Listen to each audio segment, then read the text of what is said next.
Good morning. It is Saturday, the 23rd of November of 2024, and today I am 8 days out from my next race.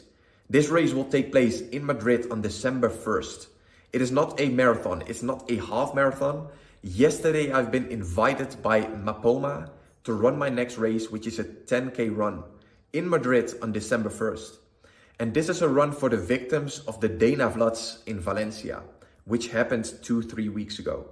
Those people, they lost their homes. They're right now in a rebuilding process of everything that they've lost.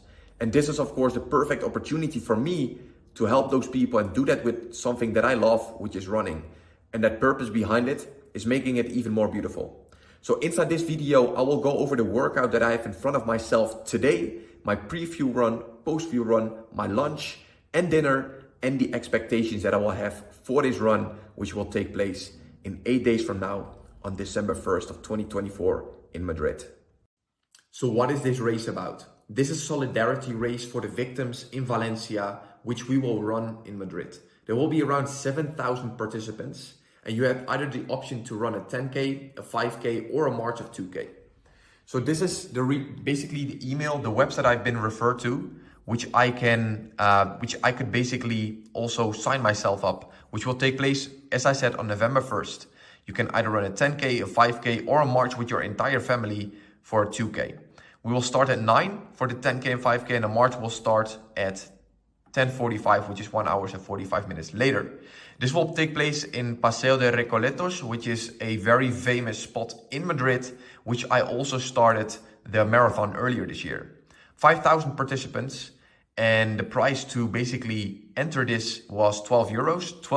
12 euros, 100% of the entire amount will go to those who are right now in the reconstruction after the Dana floods in Valencia. So this is what the race is all about.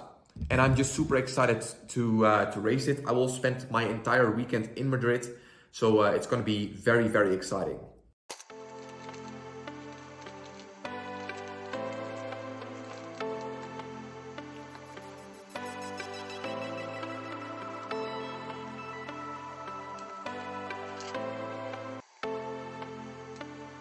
So this, guys, is yerba mate. And yerba mate is what I literally consume every single day. This gives me so much energy, literally. It's from Argentina, I believe, originally. And it's just a natural tea source. Like no plastics, nothing artificial, no like processed stuff in here. It's all natural. It gives me a lot of energy, and I always take it after my first coffee.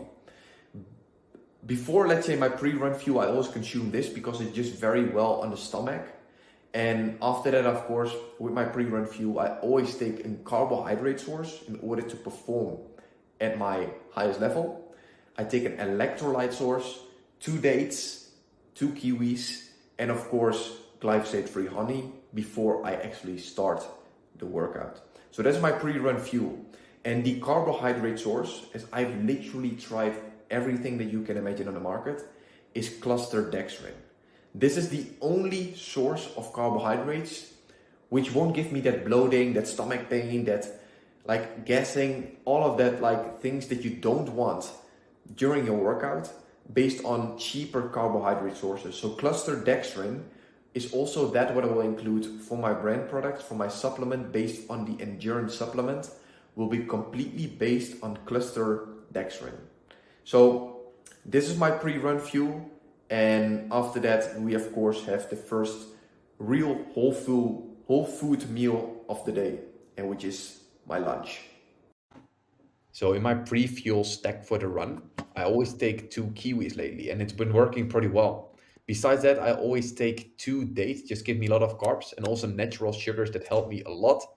And last but not least, of course, a big tablespoon of honey. So I've been basically trying all kinds of like carbohydrate sources that you can imagine in terms of powder just prior to my run in order to fuel myself properly. Because fuel is not only to fuel yourself during your workout, but to also recover much faster. And almost everything that I've tried was just not working until, like I said, I discovered cluster dextrin. This is just insane in combination with the full, basically electrolyte profile. Just is exactly what I need prior to my run. So right now I'm gonna grab some meat, at the butcher here around the corner with some fruit. And also, I will take it directly with me for what I will consume tomorrow, where I will basically eat with my grandmother. But I always just prepare my food myself, so I know exactly what I'm consuming. And right now I'm going for I think a beautiful steak that I will grab grass-fed from the butcher here around the corner. So I'm directly ready and prepped, let's say, to eat the first whole food meal of the day after the run that I will have in around 30 to 45 minutes from now. So back from the butcher, and also we grabbed some fruit. A very big mango. This is like, it's called chirimoya in Spain. I'm not sure what it is in English. I think it's like a sweet apple, something like that, how it's called. So let me just unpack it as well, if it works. It's called chirimoya.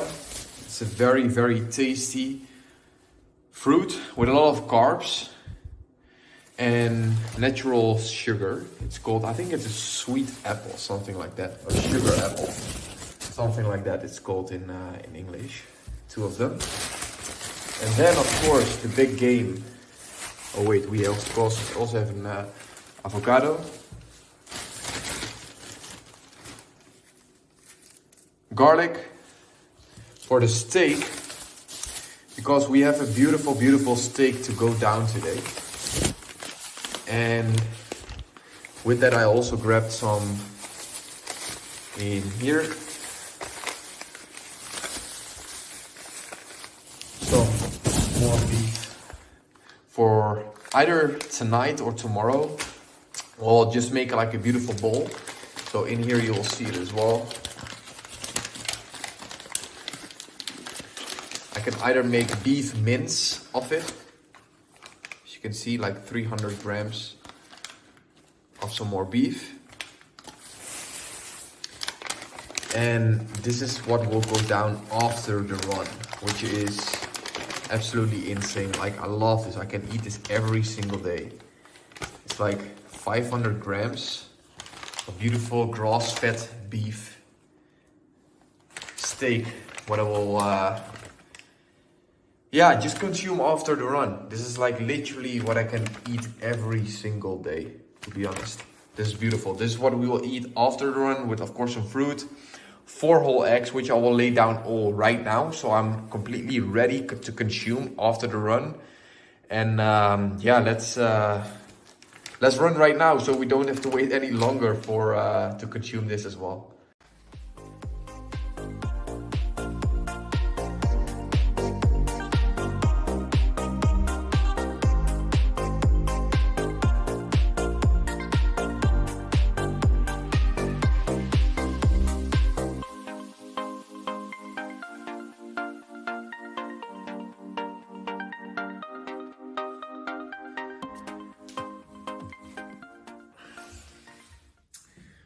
So today I have a interval workout that will be based on 8 splits of 30 seconds.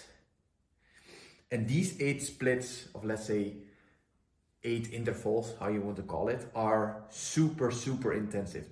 Those are like zone 5 type of work, where you literally give your all. You're literally the top 20% of what you can produce within a workout, your max effort. That's your top, like your top of your top. The other parts where I'll take rest in between will be 750 meters of steady pace. Steady pace, I'm aiming for VO2 max. I do have to say that I almost always will be in my zone 3 instead of my zone 2. And the VO2 max is literally where you will burn most, burn most calories, because you're resting based on the efforts of those splits. But more importantly for me, where I of course have like time to also rest, to be able to perform best during those splits of 750 meters.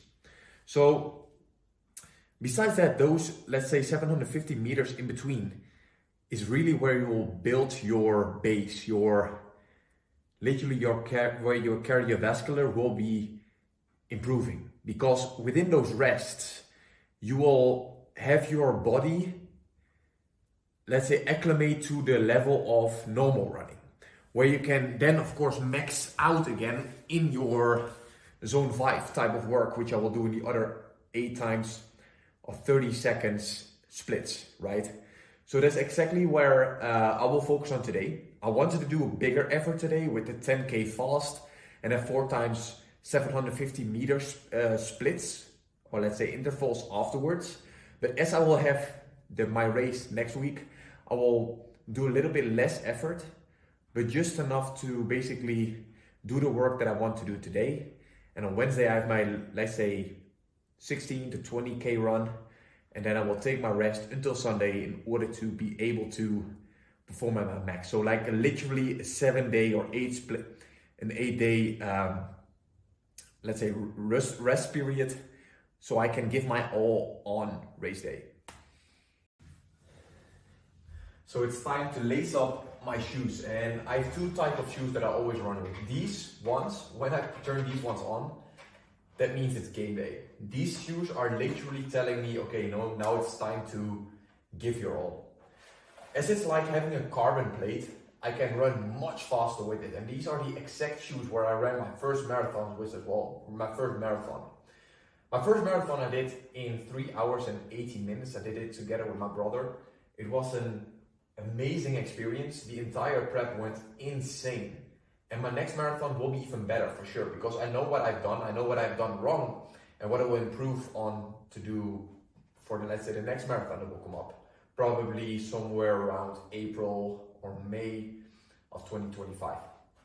These shoes, when I put them on, my body knows, like, it's no joke, no kidding. These will literally allow me to run much faster, but it also is sometimes, let's say, a little bit scary in that sense, because you will also, during like normal exercises where you will just focus on your VO2 max, just run too fast, right?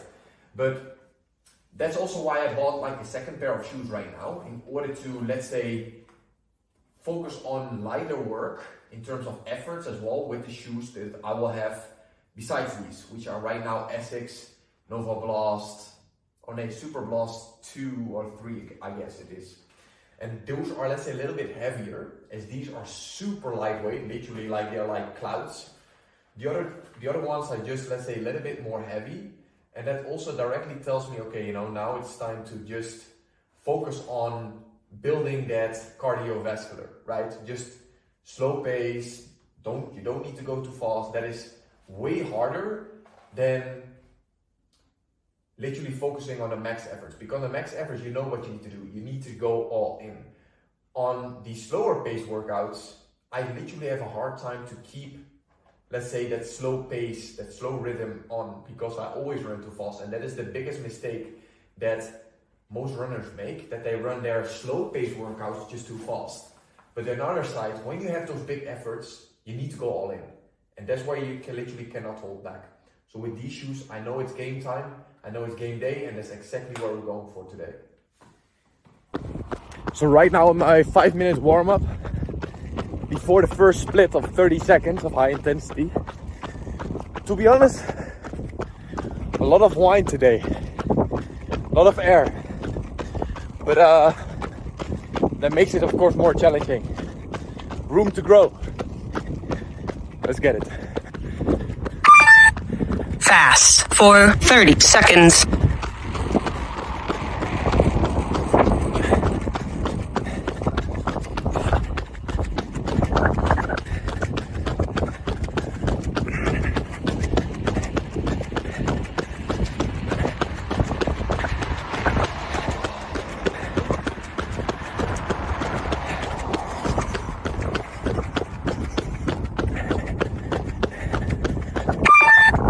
Steady for 0.75 kilometers. First split done. 7 to go. Last interval done. 8 of 8 completed now. 750 meters slow. Let's say steady pace. And how I measure that is just to see if I can still talk, if I can still hold let's say, conversations. If I cannot hold any conversations anymore, that means that I'm going too fast. So 750 meters left, and then still some 5 minutes of cooldown. And that's it for today. Massive workout. You will really underestimate. If you go all in, you will underestimate how much of energy it can actually take in order to just run 8 times 30 seconds. In total, maybe 9K of volume. But it's worth it, definitely. Alright, workout completed. 9 kilometers of total volume. 43 minutes and 46 seconds. 4 minutes and 41 minutes per kilometer pace.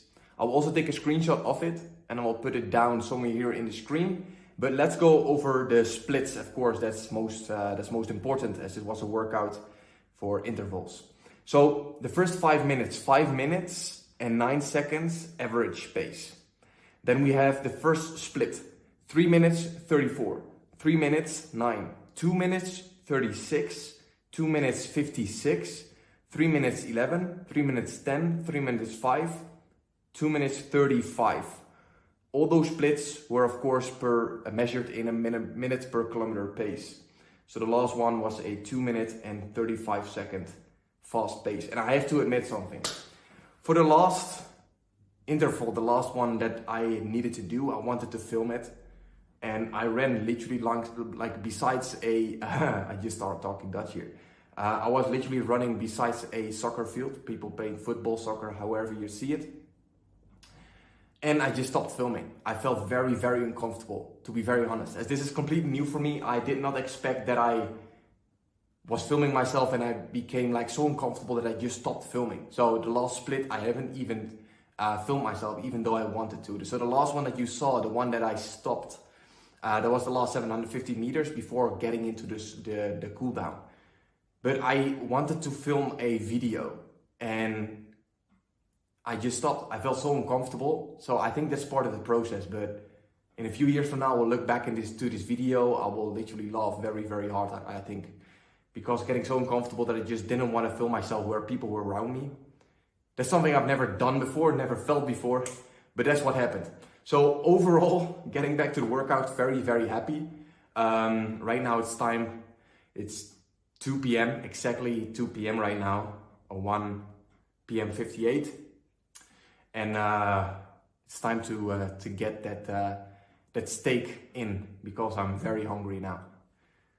So workout done, and after every single workout, especially during my runs, I always take this coconut water. This is literally the best post-workout drink that you can get. A lot of potassium, a lot of like electrolytes in here that will just replenish everything that you've lost during the workout. This is what I consume every single day, 1 liter, every single day, no exceptions. And then with that, of course, no negotiables, creatine after every workout, and magnesium as well to, of course, help the joints, help my muscles, help my bones to just recover well so we can hit the gym again tomorrow. So we are back in the kitchen and it's time to cook up this beautiful steak that we bought. So what are we going to do? Let's see. If you can see it right now, should be visible. Yeah. So how do I always cook this? I always like to first remove all the water inside the steak, even though it's not too much because it's from a local butcher who is not like putting it in like with all kind of like oils or water or whatever. It's completely natural. I always like to make sure that it is dry. Okay, so what we do, we're gonna first make it dry. Just grab a towel or something like that. Just like that. We turn it around. And we basically do the exact same thing. I will just grab another one because this one is already wet a little bit. Just a little bit to remove all the water inside. Alright. Next, we're gonna grab our Himalayan salt. Gonna grab just more than enough because it's a very big one, over 500 grams. And we're just gonna season it like that. I always like to season it with a lot of salt, especially after a workout that I just did. It's very important, of course, to have enough salt in your body. So next, two more things, which is pepper, and it's called romero in Spanish. What's that in English? I forgot about it, to be honest. So just a little bit of pepper like that. We're just gonna give it a good massage, let's say. Okay. Last part.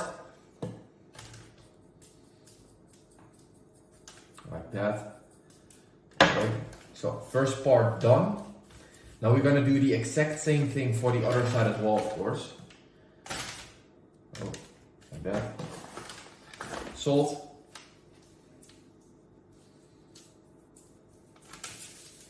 Pepper. This is rosemary. That's the name in English. And rosemary. Like that. Okay. Just gonna give it a good massage again. Like that. Cool. So next, we have a few more things to do. Of course, we're gonna use 4 eggs again, which we're gonna cook in butter. I'm gonna do that first with olive oil, and I think I will keep it in olive oil and we'll cook this in butter together with olive oil. So what we're gonna do is we grab a pan. Oh yeah, let me get it out of here. Normally, I always use this because this is just like perfectly for steaks, etc. But right now, as I'm gonna make it slightly different,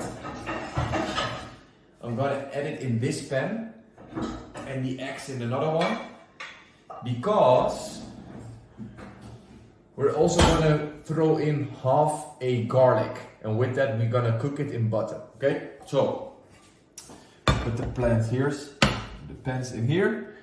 We're gonna pull up the fire like that. Okay, right, both on 7 right now, and of course also opening this up for some air. So as we have this, what we need to do, of course, is add in the olive oil, just a little bit for the 4 eggs, also for the steak, like that. Yeah, should be enough.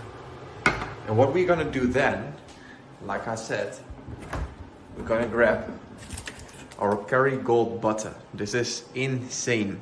If you don't if you have never cooked your steak in butter, then you're definitely doing something wrong. Plus Parmigiano Reggiano, of course, raw cheese, always non-negotiables.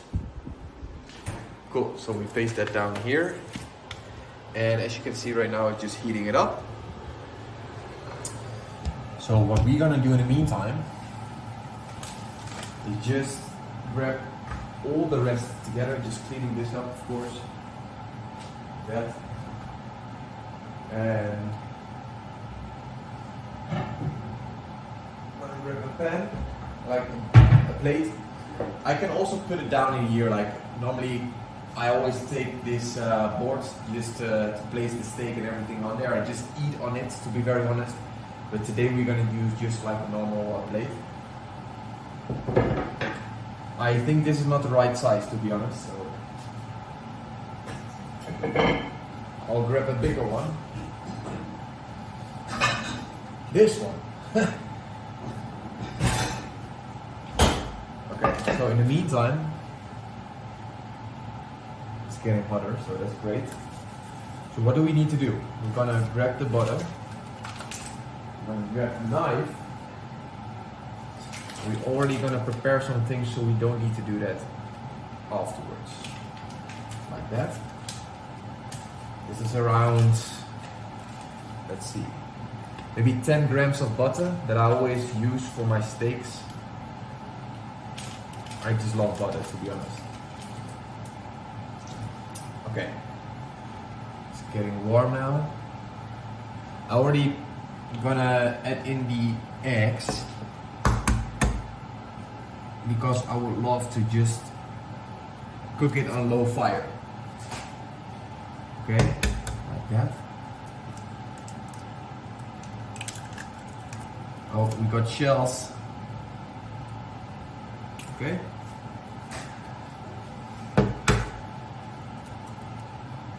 Three. And last one.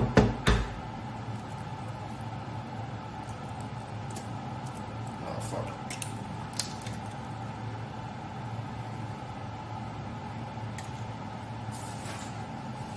Okay. So, as you can see right now, we have the 4 eggs in here. This one is still heating up. So we're gonna already lower the temperature, or let's say the fire of this one. Okay. Then for the steak, as it's ready, it's heating up. I'm just gonna open up the fire right now. So what we're gonna do, we're gonna grab this and we're always gonna place it inside the pan, but away from us. Otherwise, you know, it's just gonna splatter a lot and it's just gonna get in your face. You don't want it, of course. So what I'm gonna do, let's see if I can film it. I'm just gonna grab it here. This one is a little bit like that.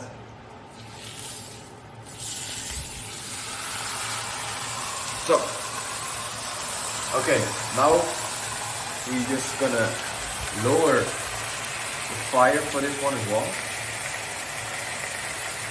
Like that, and 6. I'm gonna grab this thing for both the eggs and the meat. And now we're gonna just let it roast for like a few seconds, or like a minute or something. In the meantime, I'm just gonna grab the garlic, then I'm gonna break it open, half of it. I'm gonna move this and that.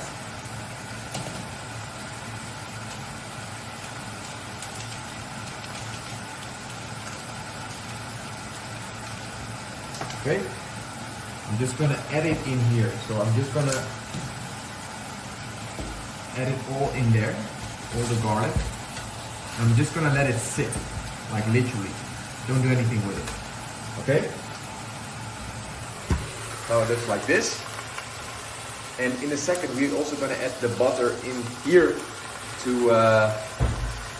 make it better. So let's just turn it around. This thing is just not made for it, to be very honest. It's better for eggs. Okay? Uh-oh. Okay? So what we want to do now is lower the fire again, like to 4. Okay? And now, we're going to just add in the butter and throw it in here. Okay? Like that. Now we let it just rest. Normally you can add here as well like a lot of rosemary, like just like that. I will leave it now. You see the butter is also getting fired up. And what you can do, and what I would suggest you to do, is when you do it like that, just grab a spoon, and I'm just going to add it on top of it. So all the butter like that, just on top of the steak, like that. Okay?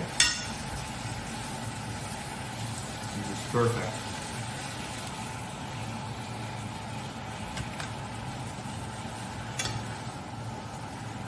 Cool. In the meantime, the eggs are also getting more hot, so we're gonna lower that fire too. And we're gonna add some salt. That's on the eggs and some pepper. Great. Now, this one we will let it rest for like a few seconds. Just gonna completely shut down the fire right now. We're just gonna let it rest inside the butter. There's a few things left. First of all, we of course have a avocado that we're gonna also open up right now. Like that. And this is of course what we eat every single day. So, open it up. That is on the plate. Oh, half of it is still in there, so like that. In the meantime, I think the steak is ready, so it's time to serve that. So what we're gonna do is remove that and just add it all on there. Like that. If you're a real big man, you just throw all up like the butter in there as well. And in the meantime, the eggs are still cooking. I'm gonna lower the fire even more. Looking pretty good now. So we're gonna add the avocado in there and then we are done. So eggs are also done. Steak is nice. And we're gonna just throw it up in there. What I did with the avocado as well, because the plate, as you can see, is like completely full, I just added on another plate, otherwise there was like no more space. So as of right now, we have our meal ready. One thing left, and that is the Parmigiano Reggiano that we're gonna add on top of the eggs. So this is a beautiful meal, guys, to go down. I really love this. I can eat this for the rest of my life. And lots of nutrients, very low on carbs, and very high in fats. Perfect after a good workout. All right, we have our last meal to go down at 7 p.m. A little bit later than scheduled, but we go for organic Greek yogurt, whole yogurt. Kefir, of course, a combination of both. We put that in here in this bowl, and then we add all of these ingredients, which is a lot, but I have like tried so many things that this is literally the golden combo, even though it's so much. So we first mix the last bit of protein we have here with collagen, of course, for the muscles, for the bones, right? After the workout we had today. Then we have bee pollen that we also add in the same bowl, together with some chia seeds, like pumpkin seeds.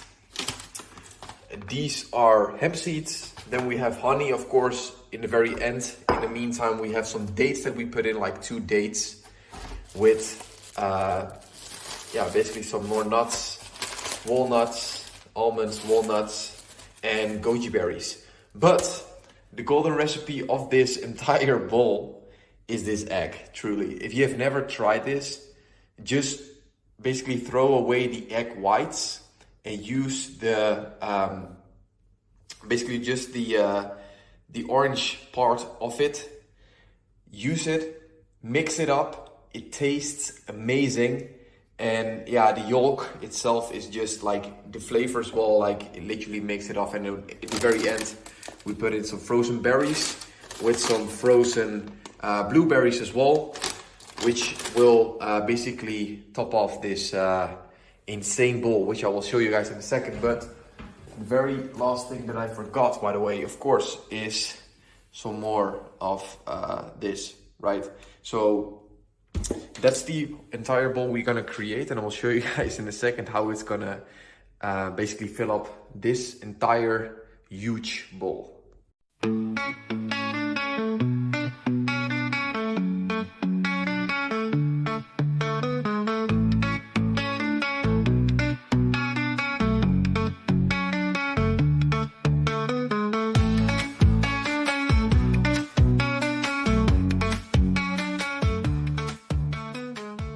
So this is the result. Everything that I mentioned is literally in this bowl right now. Like I think it's almost 1 kilograms right now. It's like pretty heavy. I think even more, but this is delicious. This is normally also my second meal, or I just take some ground beef with eggs, etc. Right now after the run, I feel I'm more into yogurt. So this is the last meal of the day, and it's gonna be a great one. So I just finished the bowl, and right now I'm gonna briefly talk about what I expect from my next run in 8 days from now. Next week, Sunday, December 1st, the way how I started this video. So what I expect based on also the trainings that I've had on my past 10Ks for my interval trainings, for my lactates, and for my as well track workouts. I was always around the 35-36 minutes for 10K in the splits. So right now I'm gonna aim for a 35 minute. That's what I would like to run next week on my 10K in Madrid. But I don't know what to expect because I don't know how much people, of course, I have in front of me. I don't know what to expect in terms of crowd that will attend, right? How it will also look on, let's say, the route itself, right? If there's a lot of people in front of me, then it's going to be harder from the beginning to pace. So that will also most likely affect the way how I can run from the beginning, which will most likely also increase the time that I will be able to finish, right? So based on that, I will just set my target 35 minutes. That's what I would like to aim for. That's what we'll go for, which is, quite a good time, like 3 minutes 50 on average minute per mile pace. That is what I would like to aim for. So also reflecting back on my first marathon I did earlier this year, because that was also Madrid. It was 42.2K, of course, and basically the road itself, the route of the marathon itself was super challenging. Everything in Madrid, if you've been there, goes like this. So it's not like the Netherlands, it's like all flat there. It was literally a lot of like hills, a lot of like things going down, right? And because of that, you also feel it eventually in your knees. When you're like going down, you feel it even more because you're just like smacking the surface, right? So what I expect right now is it's shorter, that it will be more flat, and that way I will be able to pace more, because in the beginning it was not always going up. In the beginning it was, but then eventually it went down a lot. So if we take the same route, then I expect that I can finish really, really, really strong. And that I also like to aim for. So my marathon of this year, it went really well, 3 hours, 18 minutes, my first ever marathon. I did it with my brother. We finished literally equally. And we were just very, very proud. In the end, we couldn't, let's say, walk anymore, literally for 2 days. It was like insane. But it was such an amazing journey that I would love to run my next marathon as well, somewhere during spring of 2025. So that race, that will also be basically announced in one of the videos that will come up later. So for right now, I will focus on this race. I'm super excited for it. I will try to also, just film as much as I can to document this journey and to take you guys with me. So that's all for this video. That was my entire day of eating, training, workout, explaining what race I have in a few days from now. And I'm super excited to see how it's going to unfold in Madrid on December 1st. See you in the next video.